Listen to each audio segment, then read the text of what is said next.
अदलिया में मुदाखलत के इल्ज़ाम की जो फहरिस्त है वो क्यों बढ़ती जा रही है और फिर इसका नतीजा क्या देखते हैं फिर आप?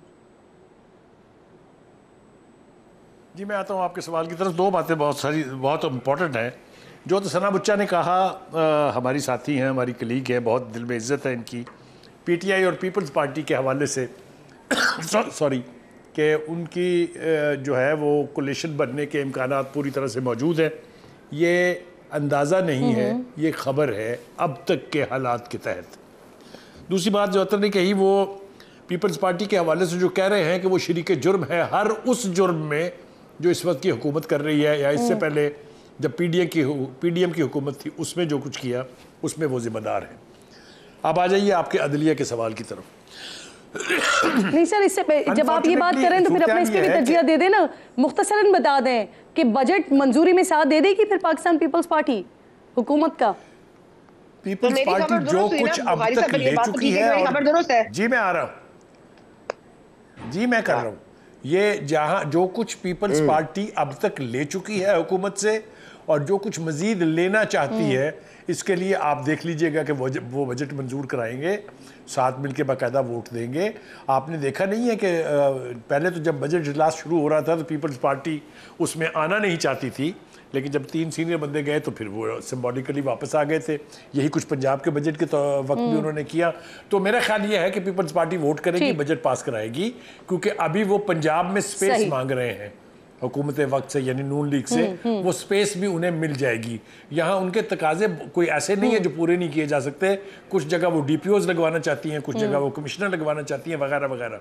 अगर इस तरह की लेन देन की बात है तो ये तय हो जाएगी। तो मुझे नहीं लगता कि खान साहब के बारे में भी मैंने ये तो कह दिया कि मैं सना बुच्चा की खबर से इत्तफाक करता हूँ, लेकिन वो भी बहुत कड़वा घूंट होगा खान साहब के लिए, क्योंकि अगर इसके अलावा कोई रास्ता निकला तो वो किसी वक्त भी इस पोजीशन से वापस जा सकते हैं। सही, बिल्कुल ठीक। सर अब वो बताइए अदालत का जो मैंने आपसे सवाल किया था, ये जो इल्जामात हैं इसकी फहरिस्त कैसी तब्दील होती जा रही है अदलिया के हवाले से? जी करेक्ट, बिल्कुल ठीक है। पहली बात तो ये है कि पूरी तारीख हमारी भरी पड़ी है कि अदलिया और हमारी जो मिलिट्री इस्टेब्लिशमेंट है वो हमेशा एक पेज पर रहे हैं।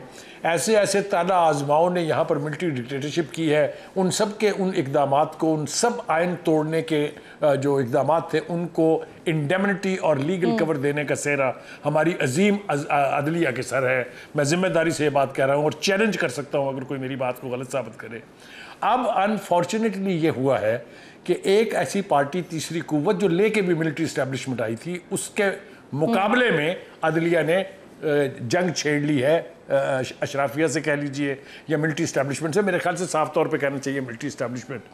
ये जंग कहाँ तक जाएगी?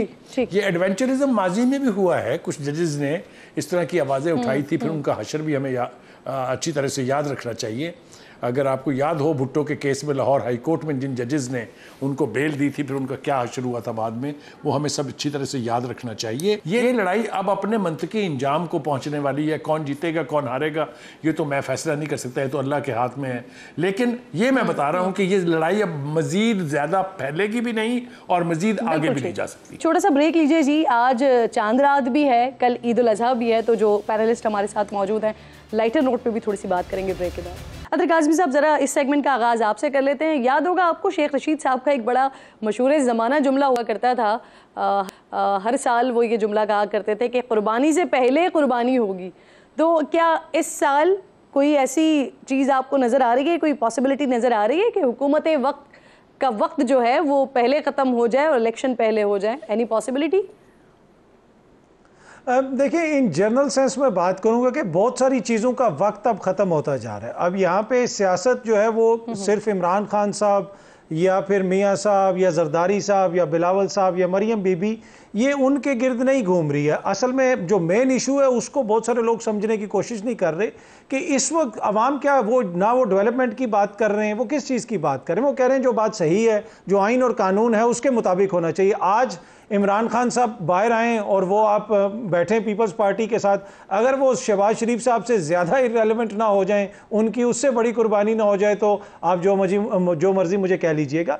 तो ये इस वक्त हम उस दौर से गुजर रहे हैं जहाँ पे लोग अपने डेमोक्रेटिक राइट्स की बात कर रहे हैं। जिस किस्म की हरकतें इस मुल्क में हो रही हैं, इंतहाई सस्ते बजट वाली जो फिल्म होती है उसमें इस किस्म के होते हैं, जी अदालत को घेर लिया, बंदा उठा लिया, ये इस किस्म की बातें जो है, क्या आपको लगता है कि ये एक संजीदा रियासत चल रही है, एक संजीदा मुल्क चल रहा है? जिस किस्म की बातें हम सुन रहे हैं कि हाई कोर्ट के चीफ जस्टिस साहब क्या फरमा रहे हैं, दूसरी तरफ जज साहिबान क्या कर रहे हैं, तो मेरे ख्याल में सबको सोचने की जरूरत है। It's not about politicians. ये लोग जो हैं, मेरे ख्याल में लोगों ने ये फैसला कर लिया है कि आइन और कानून के मुताबिक चलना चाहिए, जिसकी भी हुकूमत हो।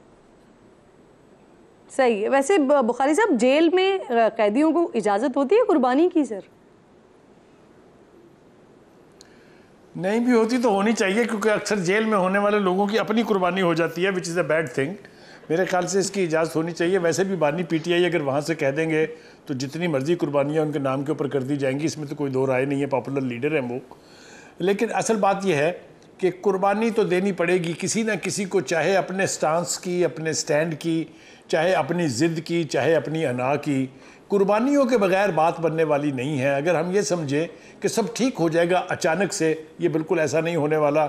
बहुत लोगों को, बहुत स्टेक होल्डर्स को बहुत कुछ कुर्बान करना पड़ेगा।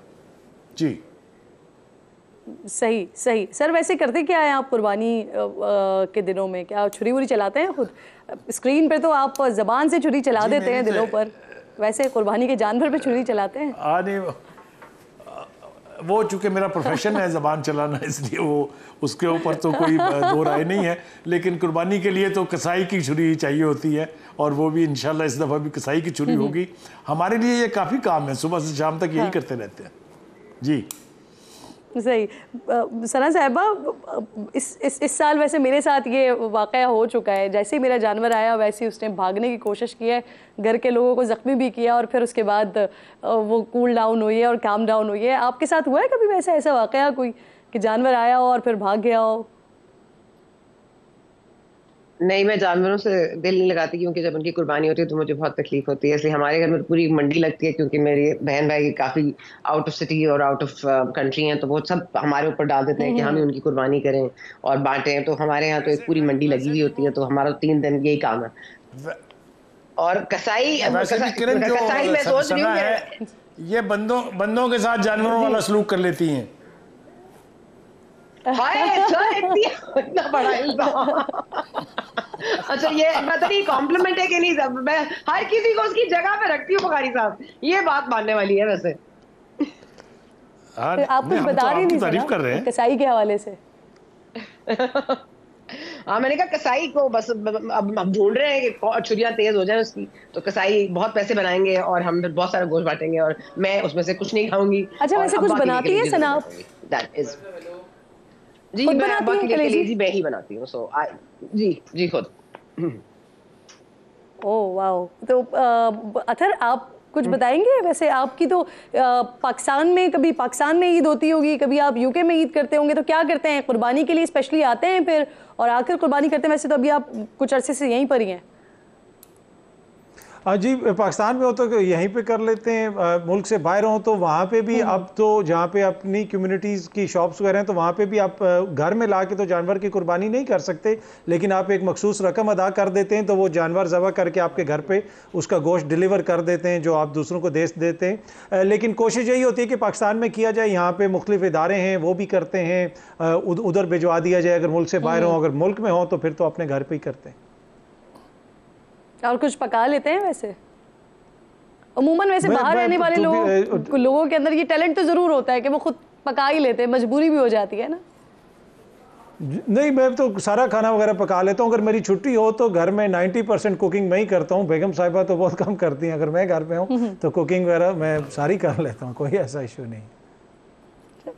Thank you so much. कोई लास्ट में बुखारी साहब कोई मैसेज देना चाहें, क्योंकि ऐसे मौके पर हम प्रोग्राम की क्लोजिंग कर रहे हैं कि ऑब्वियसली कल ईद है, तो कोई अगर कोई मुख्तसर मैसेज देना चाहें?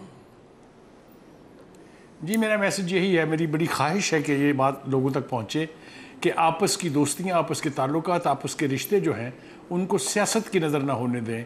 इंसान हम पहले हैं और सियासतदान या सियासतदानों के हमायती हम बाद में। जी दुरुस्त। सना साहिबा, एक में छोटी सी बात करना सॉरी गो अहेड, मैं सॉरी। जी नहीं, मैं सिर्फ ये कहूंगी कि इस बार कुर्बानी की बारी जो है वो गलत की होनी चाहिए और सही सिमत में सोचने वाले, सिविलियन सुप्रीमेसी वाले कुर्बान नहीं होने चाहिए। और ये अब ये अज़म हमें कर लेना चाहिए कि हम इसको अब कुर्बान नहीं होने देंगे। इसके लिए हम जद्दोजहद करेंगे, चाहे वो मीडिया के लोग हों, चाहे वो अवाम हो, चाहे वो सियासतदान हो। सियासतदान तो वैसे कहते हैं अखलाकियात से पाक ही हो जाते हैं वो जब सियासत में जाते हैं, लेकिन कुछ अखलाकियात वापस सियासतदानों को भी अपनानी पड़ेंगी। सही। अथर जी, मैं छोटी सी चीज़ ऐड करूंगा। जो बुखारी साहब ने पहले बात की थी ना कि बहुत सारे लोगों को या इम्पोर्टेंट लोगों को अपने अनाओं की कुर्बानी देनी पड़ेगी हर तरफ, सियासी साइड पे भी, चाहे वो कोई जेल में है या कोई जेल से बाहर है। मेरे ख्याल में ये बड़ा इंपॉर्टेंट पैगाम है इस मुल्क के लिए। इस ईद के मौके के ऊपर सबको सोचने की ज़रूरत है। और ये जो बात की है बुखारी साहब ने, छोटी सी कुर्बानी दे दें अपनी अना की और मुल्क को लेके आगे चलें साहब। और असल कुर्बानी भी यही है सर, अना की कुर्बानी। बहुत शुक्रिया आप तीनों मेहमान प्रोग्राम में साथ मौजूद हैं। मेरी तरफ से, मेरी टीम की तरफ से, समा टीवी की तरफ से तमाम देखने वाले नाज़रीन को ईद उल अज़हा की बहुत बहुत मुबारकबाद।